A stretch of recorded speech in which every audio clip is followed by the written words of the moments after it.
Good morning, y'all. So I've been trying to think about what time would be best for me to come on, and I was thinking maybe 9:30 my time. For those of you who don't know, I'm currently living in Mexico, Merida, Mexico. Uh, so the time is a little bit different from maybe Florida, from where I'm used to speaking from. But yeah, so I'm still kind of playing around with the time as far as getting Melody to school, having time to come home and meditate and make a little coffee some days and pray and things like that I do for myself in the mornings.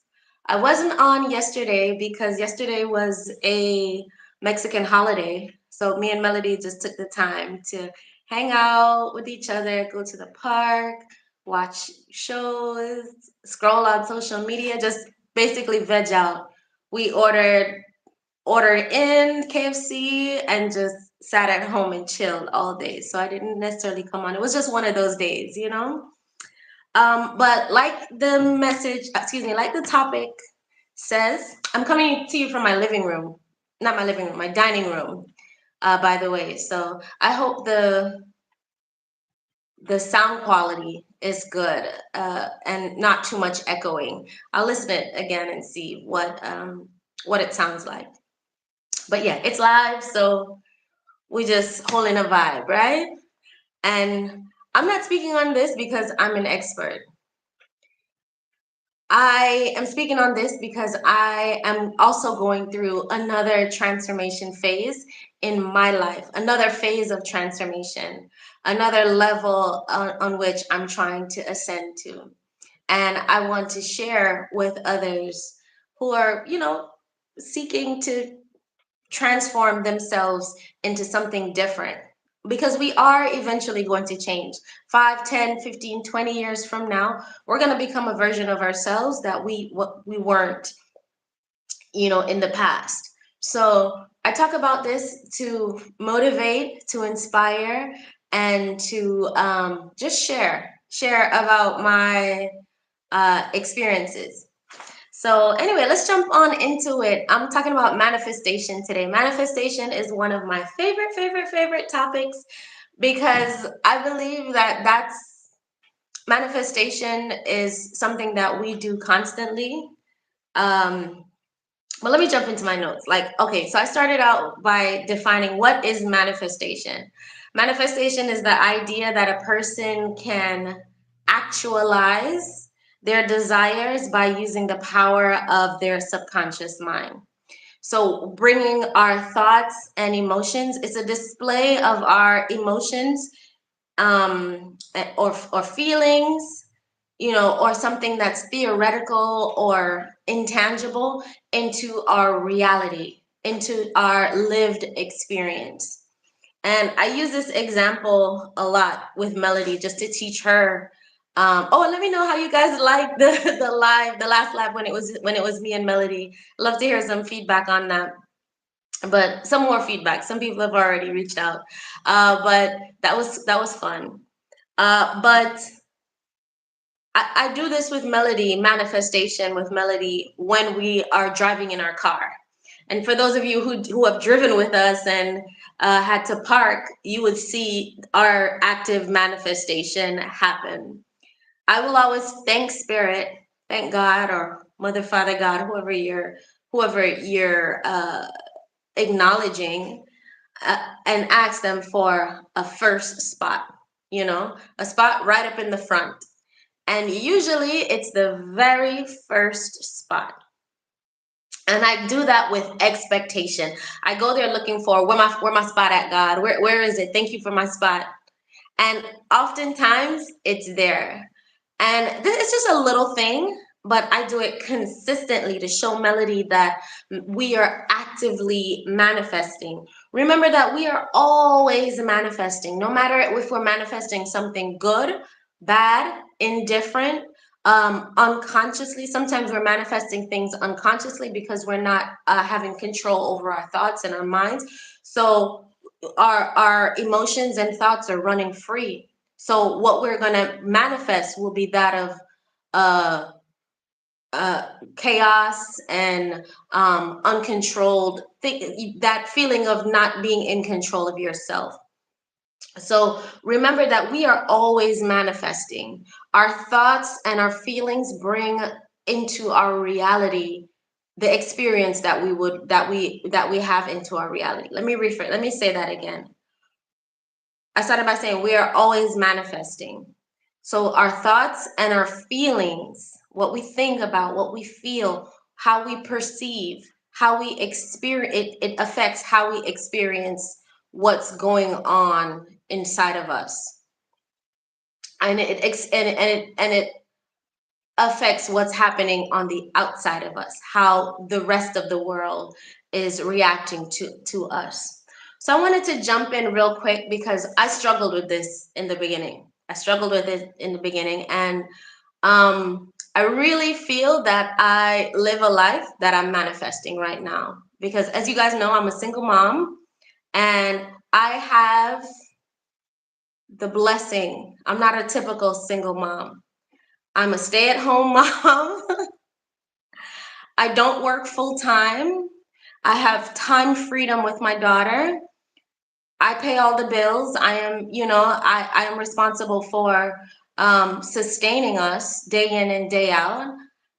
But I can be home with my daughter. I can take her to school. I can pick her up from school. I can make dinner in the evenings. I can go for walks in the afternoon, take her to the park. I can travel with her. I can do, you know what I mean, as a single mother. And that was one of my biggest manifestations. I said to Spirit, this is the type of lifestyle that I want to live.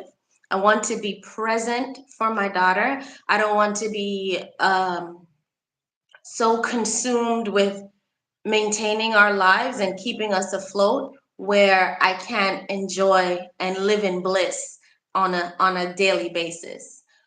So that was one of my biggest manifestations. And I want to talk about like 3 reasons why it took me this long to reach where I'm at now.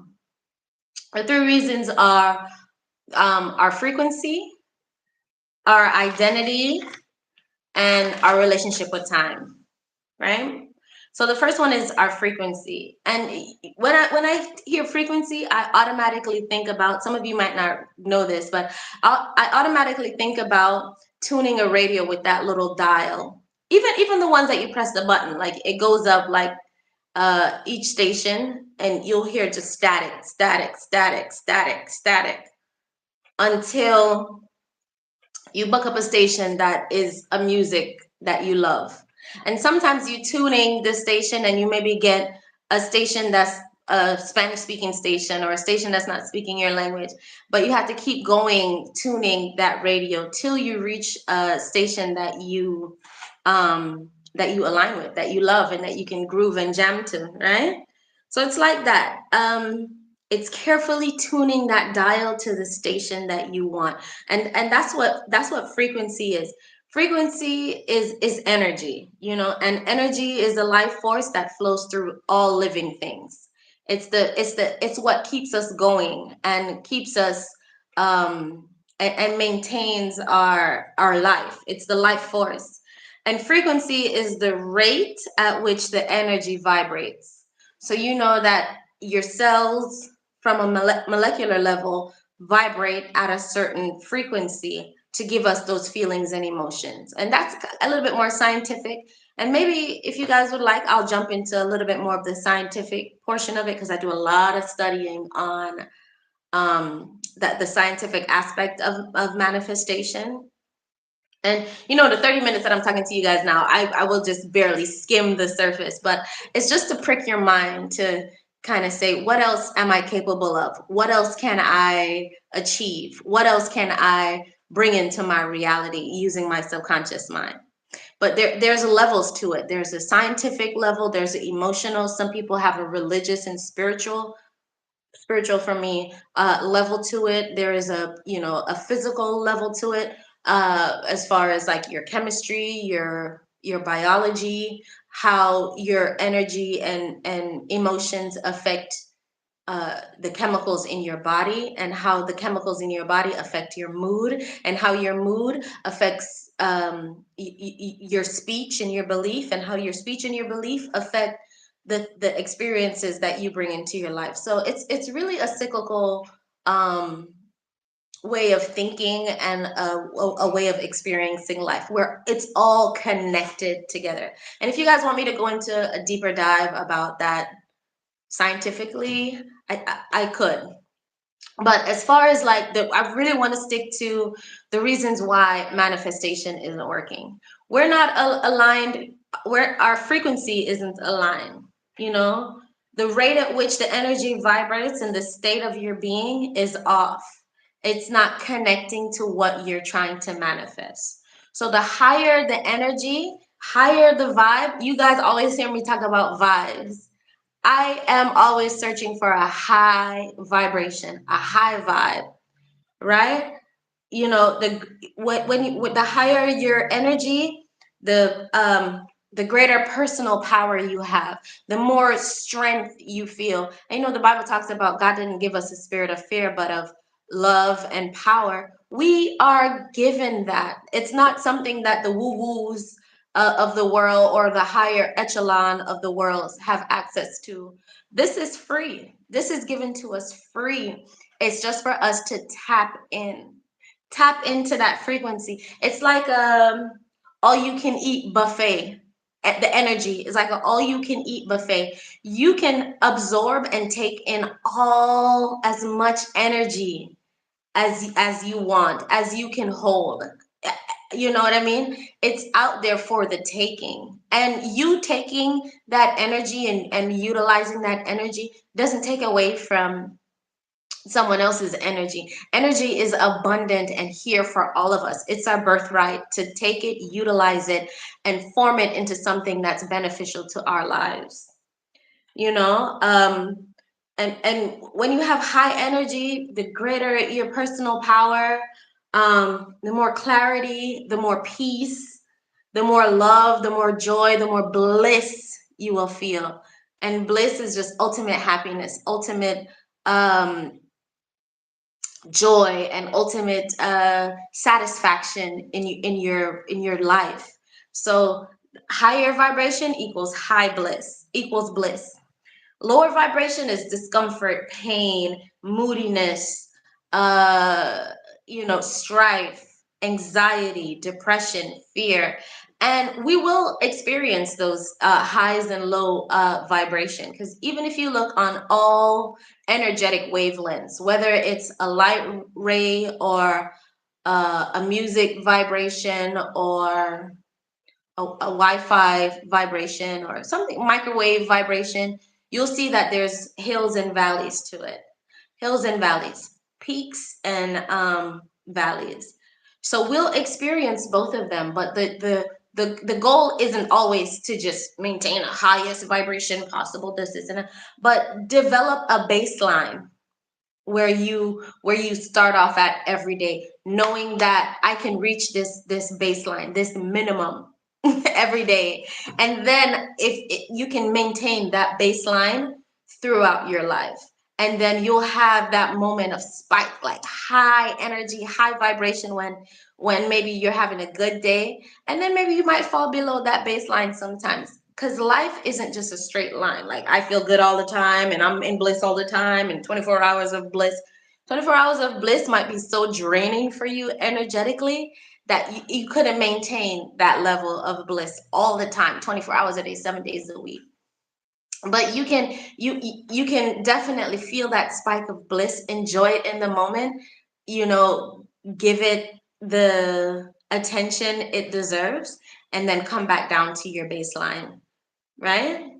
And the same way down too. When you hit a low point, you acknowledge that low point, acknowledge the reasons for it. What lessons am I learning here? What am I supposed to take away from this?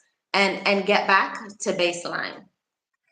So a few ways to raise your vibration. I love talking about this. A few ways to raise your vibration. Number one for me is gratitude.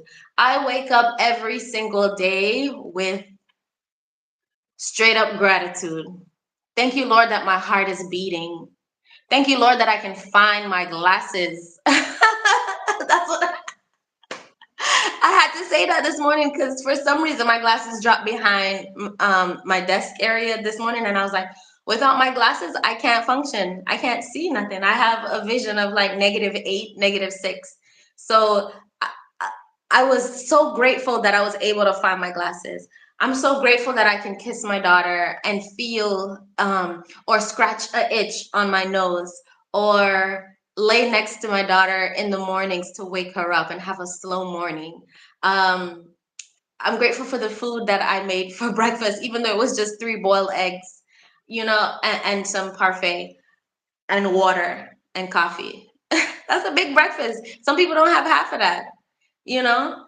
I'm so happy that I have both my eyes, both my arms, 10 fingers, 10 toes. I can walk, I can hear, I can listen, I can speak, I can read. And I think some people think that being grateful is for only the big things. Yeah, I'm grateful for my brand new, 2022 SUV that's outside. I am. Yes, I'm grateful for this beautiful 2-bedroom house that we're living in right now where we can comfortably live.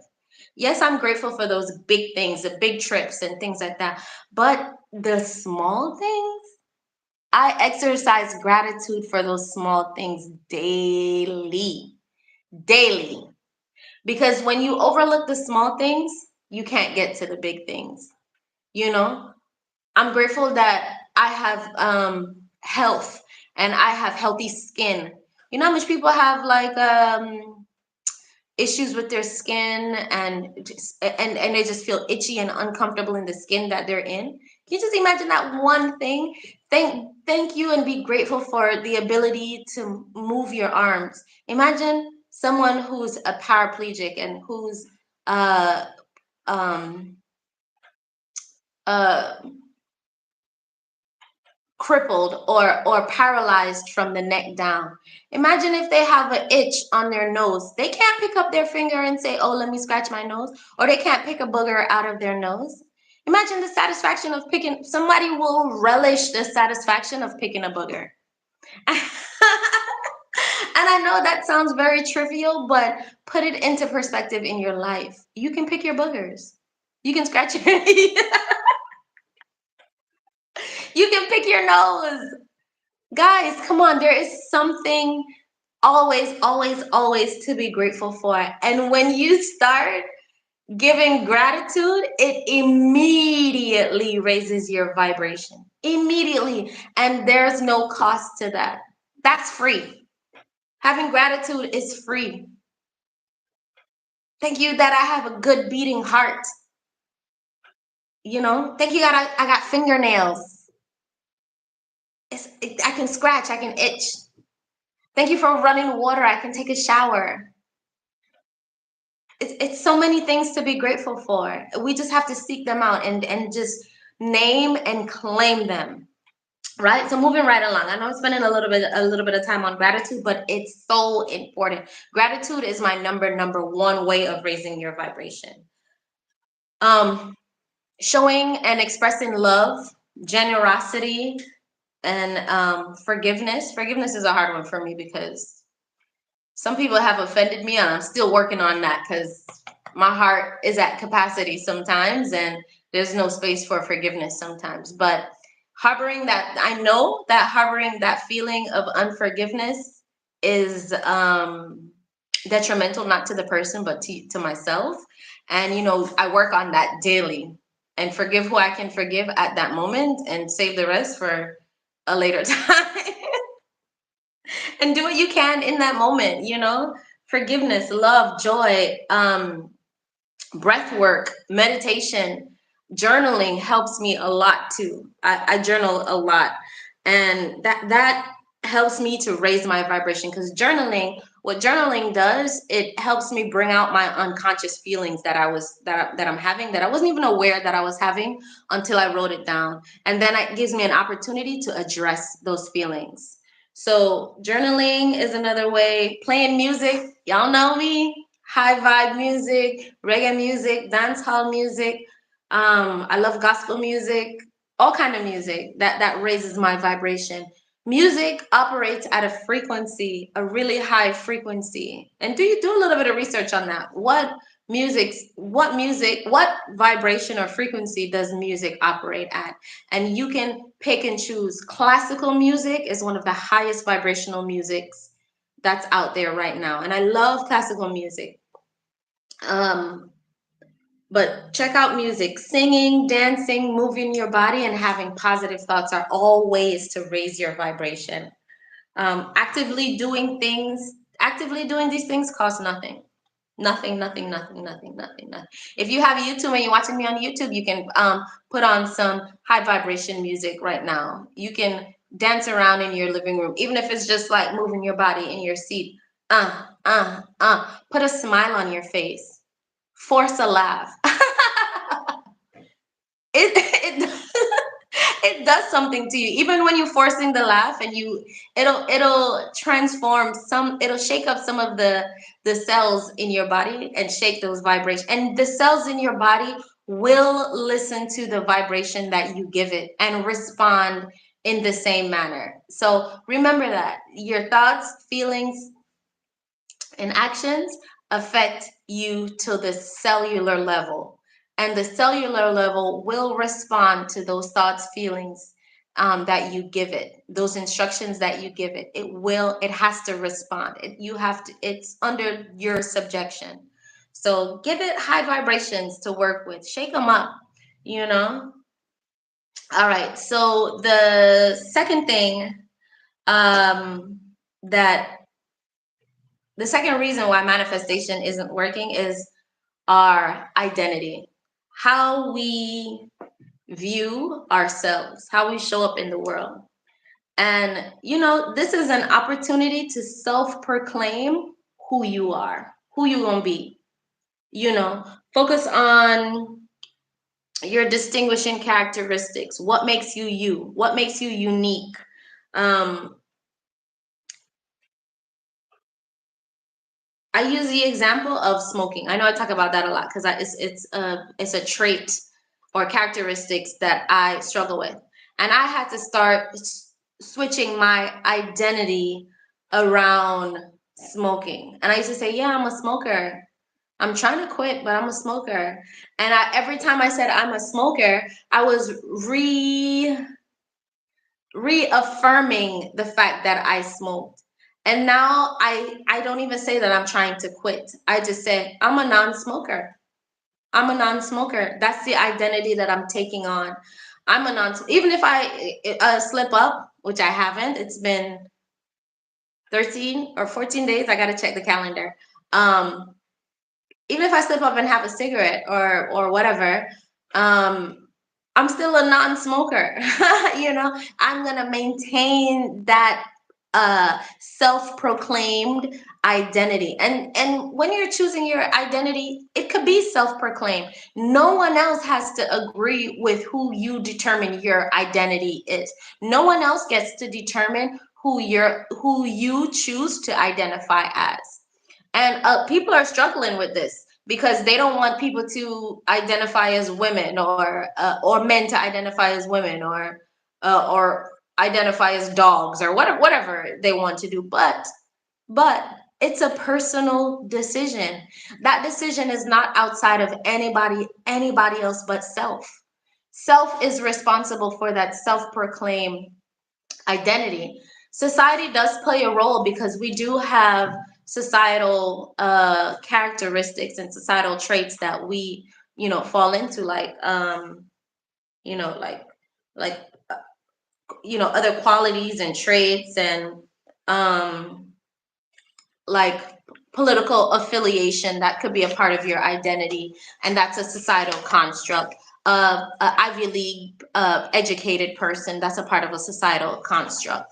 um Other behaviors, values, and skills that place you in a group of people to identify with or set you apart from the other group. Just like smokers and non-smokers, that's two groups.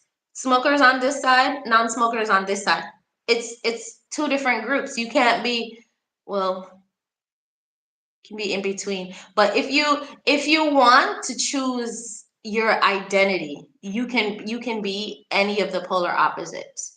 You understand? Or work towards that specific identity. And I want to just give you three quick things about how to shift your identity. Number one is self-reflection. How do you see yourself now? Who is Cherie?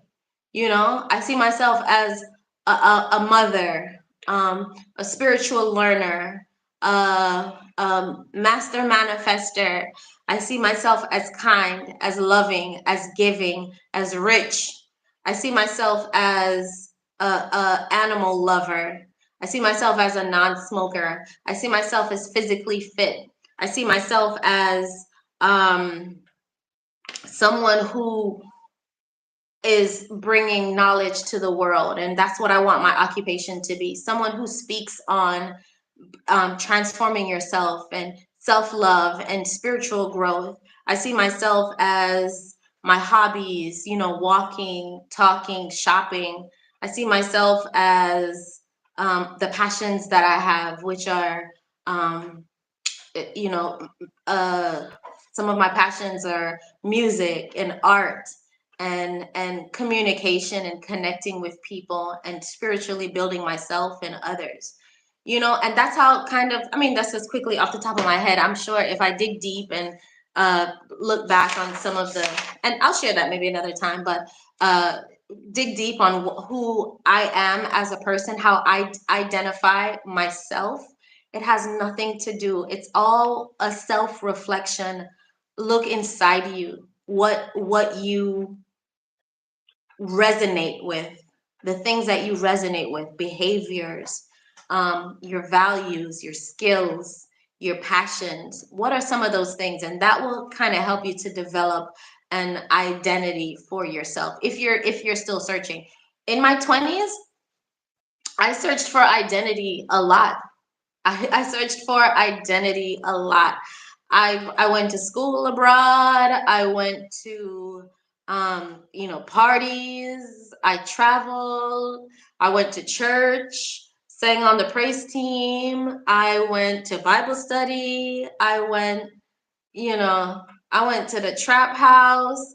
I did everything. You know what I mean? I searched for my identity and for the place where I felt like I fit in. And I think that's kind of why I have a holistic view on my life, because I never put myself in a little box to say, "Oh, I can only exist in one sphere or one environment." I'm searching for that environment that I can fit into or creating that environment around me. So yeah, so self-reflection is what the first way to develop or shift your identity. The second way is self-affirmation. Tell yourself, I am beautiful. I'm shifting back into an era where I want to wear makeup again.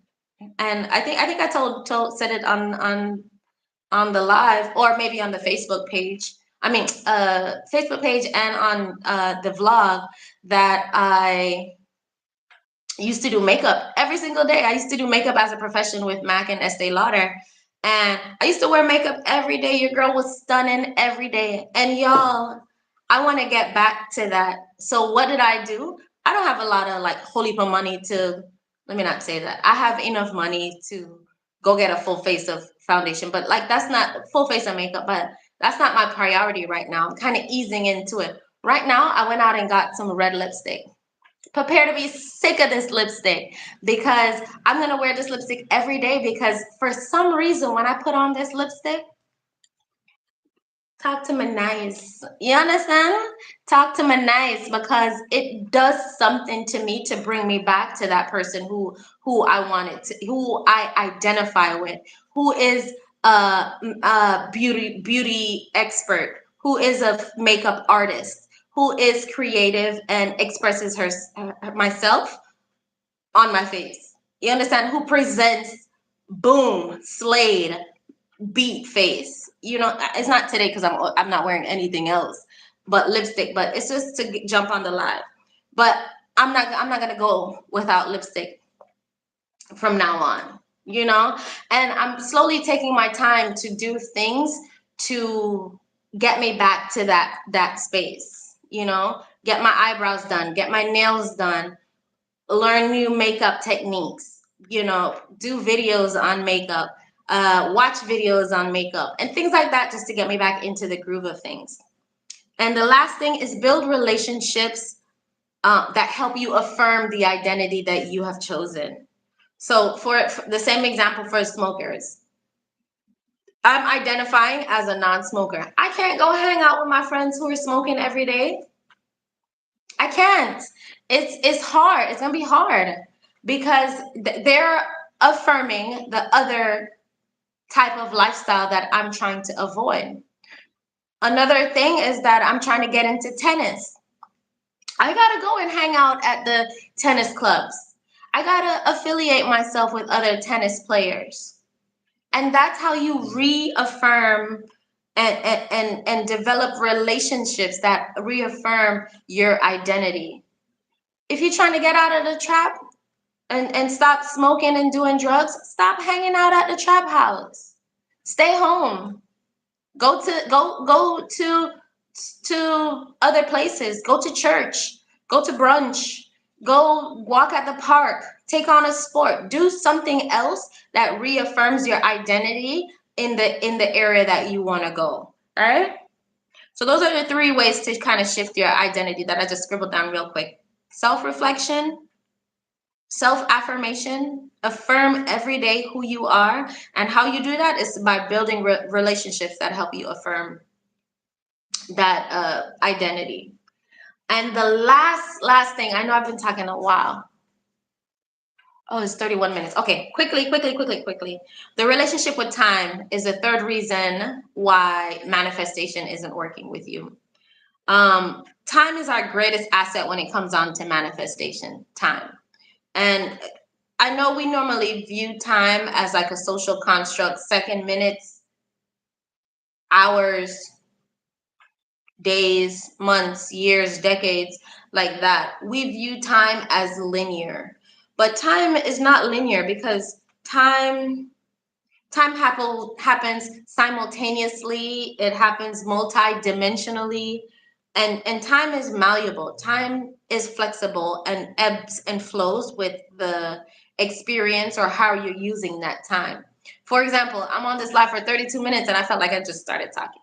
You know what I mean? And 32 minutes, according to this time construct, the clock, is saying that 32 minutes have passed. But I feel like I've just been talking for 5 minutes, but that's because I'm a chatterbox. Anyways, point aside is that there's simultaneously, meaning that time can happen at the same time. Right now, I'm here, and at the same time, Melody's at school, and the where time is still flowing. We're simultaneously experiencing time, and there is a better version of you and me that's out there, maybe 10, 15, 20 years later, who has developed, evolved, who has a greater thinking, who's probably more successful. That version of me exists somewhere in the ether, somewhere far out, you know.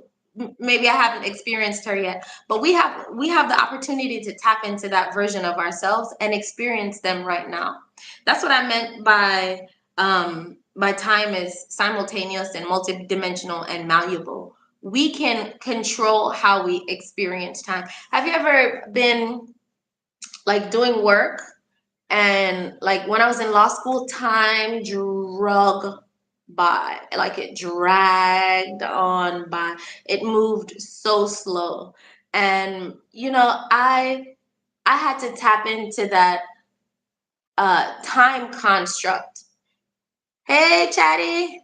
What says yes, and we got to tap into that higher self that's probably sending us message right as we go. Gems. That future self is trying to talk to us. We can tap into that future self and that future self wants us to do better and wants us to experience what they're experiencing then, now. And it's a weird concept to consider, but it's facts. You ever been enlightened or have an opportunity, a moment of intuition where it says, "Oh, I should do that one thing, or I should call that one person," and it turned out to be something that is so beneficial to give you an opportunity to move forward, or give you an opportunity to have an experience that really lift up your spirits and lift up your vibration? That's what I mean by time is malleable and multidimensional. We are experiencing life in this specific plane of existence, but there's other dimensions, other levels to us that can affect the reality in this dimension. And I won't go too deep into that, but time is a big reason why people miss out on their manifestation. You know, start noticing the little ways that you can collapse your timeline. Some things don't have to take 500 years, you know, or 500 days. Think about ways that you can shorten that timeline. And I know I've gone way over, but I want to talk tomorrow about how we can manifest. Today we talked about reasons why manifestations isn't working and why your manifestation isn't working, and sometimes why my manifestation doesn't work. This is all from my experience. But tomorrow I want to talk about how to make it work. And I'm going to touch on 4 things tomorrow. Realigning your vision. Number 1, expanding the capacity to receive. Number 2, shift and clear limitations. Number 3, and take aligned action. Number 4. I realize those are like the 4 main oh I, yes, yes, Chad. Those are the 4 main things that I realized that helped me in manifesting the life that I have now. And just I'm so grateful to be able to share and to be able to come from this place, that's way different. Like my life is completely different from even just, 6 months ago. So I appreciate your time, appreciate the love, appreciate the support, the subscribe if you feel the vibe. You know, we on a high vibration over here. Love and light, y'all, love and light, and tap into that energy field that's available to all of us. Okay. And here's to your transformation. Here's to your transformation. Love you. Talk to you tomorrow.